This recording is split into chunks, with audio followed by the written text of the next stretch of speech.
Kaiser, am I 12 again? I feel like I am 10.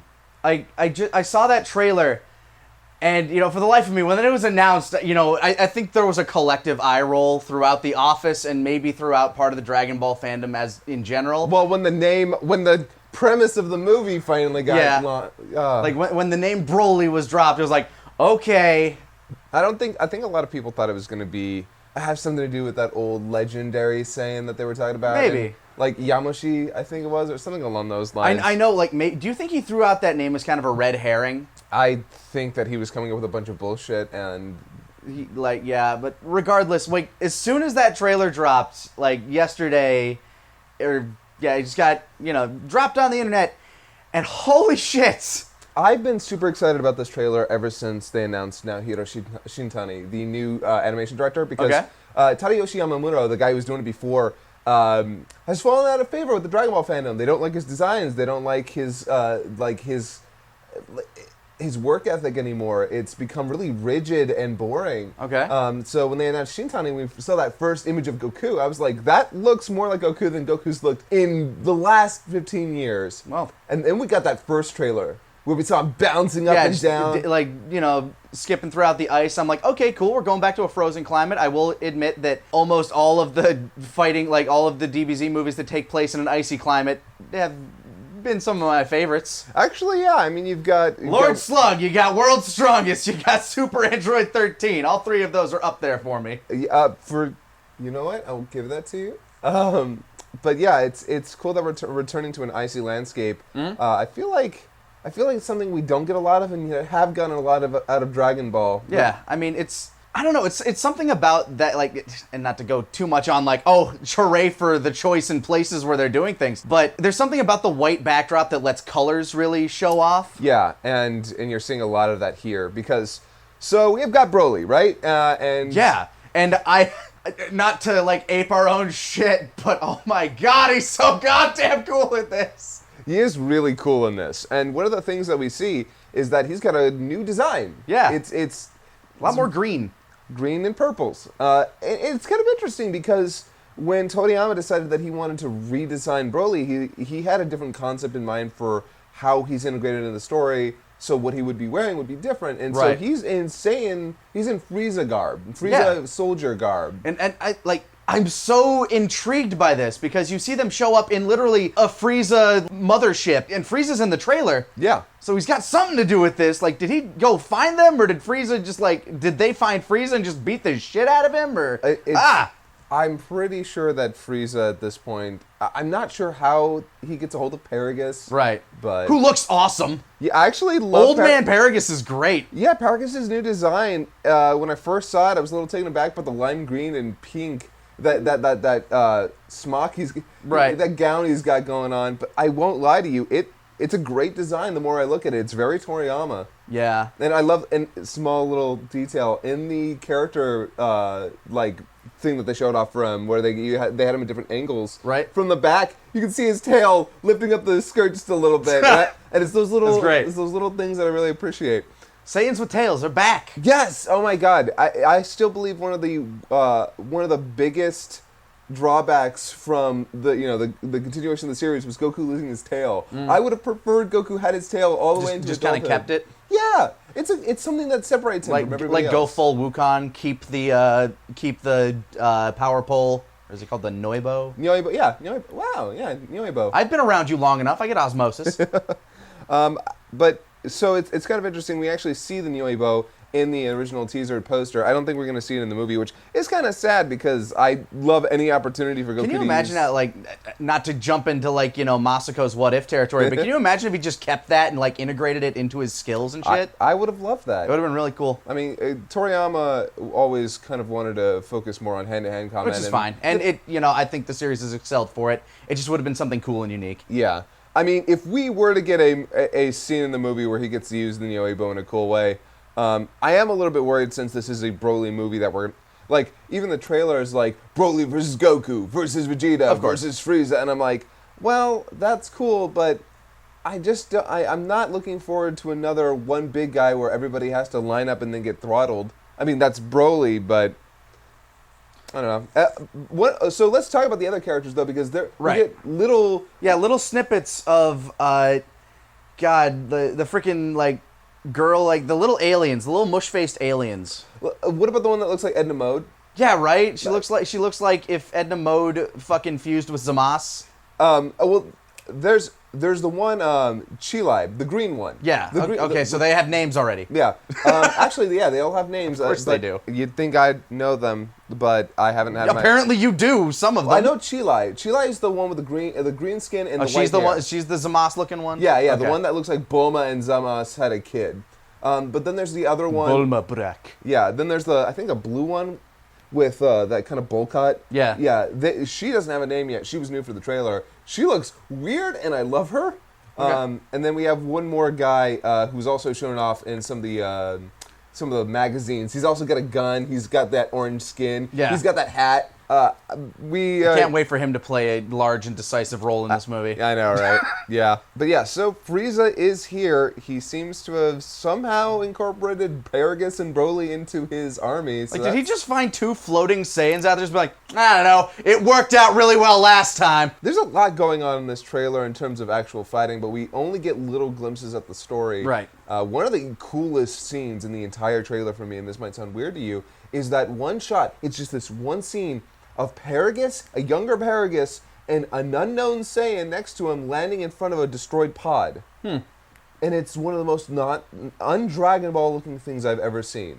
Oh yeah, that scene. That one where the animation style changes drastically. Yeah. And not in that, oh my god, they switched to CG, why do they keep doing this way? Yeah, which there's a shot of that in the trailer. It looks better than it did in Resurrection F. But significantly, I'll admit. It is still obviously CG. It is jarring. I don't like it, and I really, really hope that it jumped from PS3 quality to PS4 quality. Well, yeah, it jumped from Budokai CGI to Fighters. Okay. And that's what it looked like to me. I'm like, wow, that looks like. Hey, Arxis, can you come in and animate this scene for us? Oh my God! Imagine just for one scene, one small tuffle. They were like, okay, and Arxis, go ahead, just have fun.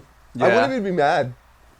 But I won't lie. So the nerd over here is excited because in this trailer we see some of the best animation directors that Toei's got to show off. Yeah, I don't keep up with the meta within Toei. Yeah, because not a lot of people know how animation directors work. Yeah, they're actually the guys who provide a lot of the key animation and they work with the in-between animators, which there are usually plenty, and tell them, all right, keep to this style in between these keyframes I give you. And you've got Naoto Shishida. I believe you've got at least one shot of Shida. You've got Naoki Tate, who's really big in Super. Right. Some of the best stuff is from him. You've got Shintani now here. Shintani, the animation director, he's got some stuff early on. You got Ryo Onishi.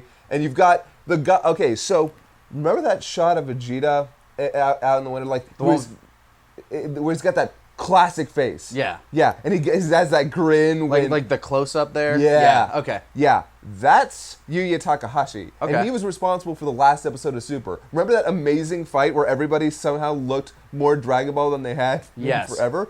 And also that fight with with Kale and... You remember because you were like, wow, why is this episode so good looking? Yeah. Yeah, that's Yuya Takahashi. And okay. He's one of the animation supervisors for the movie. So, yeah, you're going to see a lot of him there. Okay, that's the proper name from that list that I'm going to try to remember then. Yeah.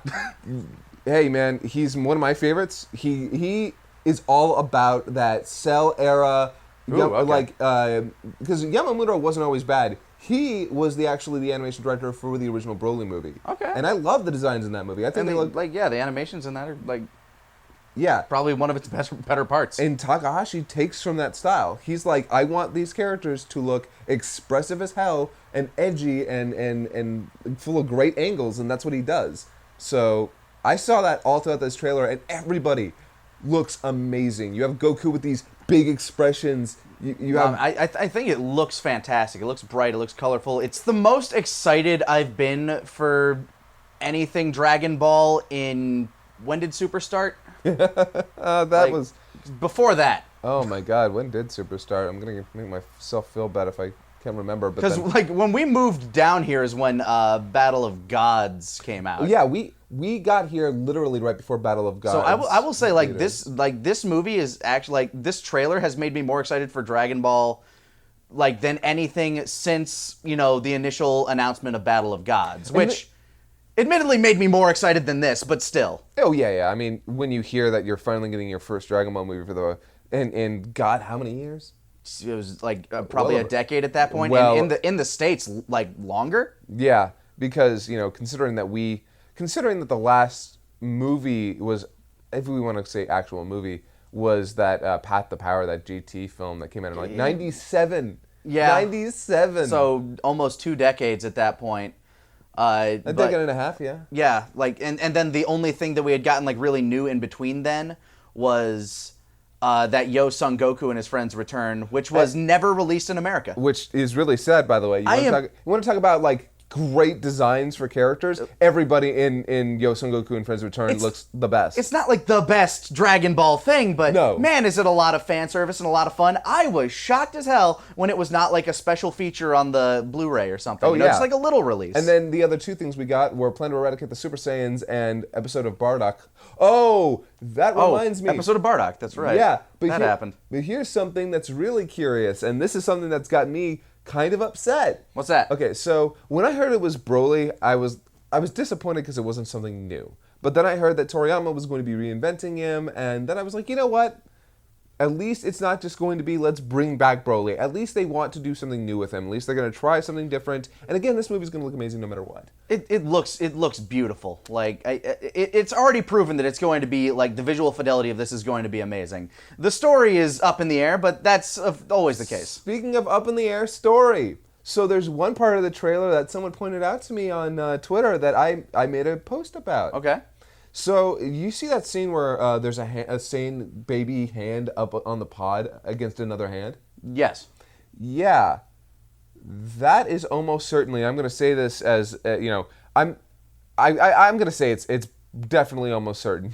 You think it's Bardock? It's Dragon Ball Minus. Really? You think they're working in Dragon Ball Minus stuff? I 100% believe they are, because that shot is almost like you see the hand that's on the pod is Bardock's hand. Okay, now I know literally nothing about Dragon Ball Minus, but I'll say I know next to nothing. I know it is like the shit that was going down on Planet Vegeta before it got blown up, and it's like Bardock and what's Gine? His wife. So Toriyama decided Toriyama decided that when episode of Bardock came out, and there was a lot of Bardock hubbub, that he was like, one of his editors, somebody must have been like, hey, why don't you do something for Bardock? And back in the day, Toriyama had nothing to do with Bardock. He was not involved with his anything, but I think maybe his design, and he renamed all of his teammates. His teammates originally had different names from what they ended up having. Pumpkin, Tetepo. Pumpkin, Tetepo, Toma, and Selipa. Yeah. And so he renamed all of them and just kind of made a mini manga out of this stuff. Well, I mean, here's the thing. That was his original involvement, was him renaming people and some design stuff. So the GT treatment. Yeah. So he had nothing to do with Bardock besides that. He saw the movie and he's like, this is so fascinating because this is not something I would write. Okay. And yeah, I got to agree that it was very different from all of Toriyama's stuff, but also it was one of my favorite things out of Dragon Ball, like bar none. Okay. Bardock specials. The Bardock special is amazing. Yeah. Like Bardock is hands down like one of the coolest characters. So when Toriyama decides that he wants to write his own Bardock story, was one of the coolest characters. So he introduces Gine, who is a softer, more demure Saiyan. Okay. Who doesn't fight. Okay. And she works as a butcher to serve food to all of the men. Is this implied that like Goku's gentler side comes from her and not the fact that he got amnesia when he got like a little bit? Okay.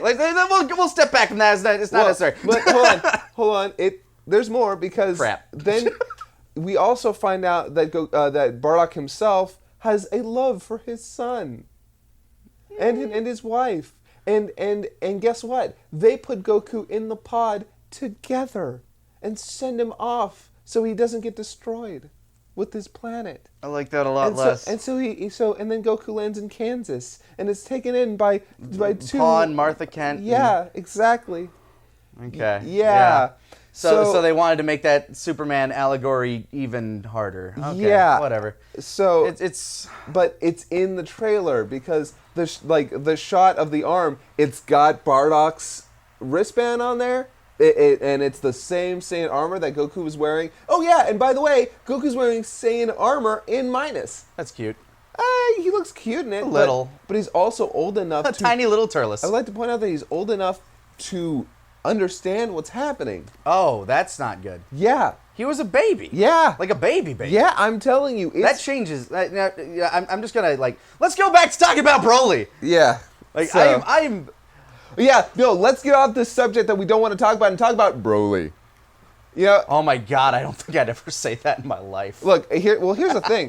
We got sick of Broly. It wasn't that Broly was inherently a terrible character. In fact, if Broly only had the one movie... If Broly had the one movie, he would have been fine. Like, I think Legendary Super Saiyan on its own is an okay movie. Yeah. I don't think it's the greatest. I think Broly's motivations in it are kind of dumb. But at the end of the day, if Broly's second coming and Bio Broly never happened, I think he would have been a fine character, a fine piece of the Dragon Ball movie canon. And so if Broly ended up showing up in a couple of different things after that, it wouldn't have been so like, oh my god, we're back to this again. But It was Second Coming that ruined him. Second Coming is a boring film. At least, If all you ever want is just the fight, okay, yeah, it's But fine, but it's not even that good fight. yeah, it's not. There's barely any fighto in it. In fact, if I had to be honest with you, again, as we said in our breakdowns of the movies, Bio Broly is the more interesting movie by virtue of having more different characters. Just by having something different, because it's not just, them fighting Broly and Videl somehow surviving. It's them fighting a mushy Broly, but it's also Goten, Trunks, and 18 and Mr. Satan, which makes it infinitely more interesting. But this is... Again, I never thought I'd be excited for Broly. I am the fucking hype about this movie right now, and until proven otherwise... The scene where he's rising out of the ground, yes! And the red eyes with the green, I was like, holy shit, that is... With the music, by the way, I know this music in this trailer was stock, but wow, they really sold this It fucking epic comes together, tone. Honestly, I'm excited for this. I'm looking forward to December now. Just holy shit. Look forward to January. Is it January? January is when we're getting the film. Okay, so December 14th is Japanese release. Yeah, and we don't know what day in January, but January is when the film is going to drop in the United States. This will probably be the best movie to be released in a January ever. I'm praying to God, because the last two films at least got Alamo Drafthouse. Oh, I'm certain it will, and they always have a fun menu for it, and I'm excited. I hope you're excited. Let us know what you think of Broly. Holy shit! I can't believe it! Fucking Broly! I mean, I agree.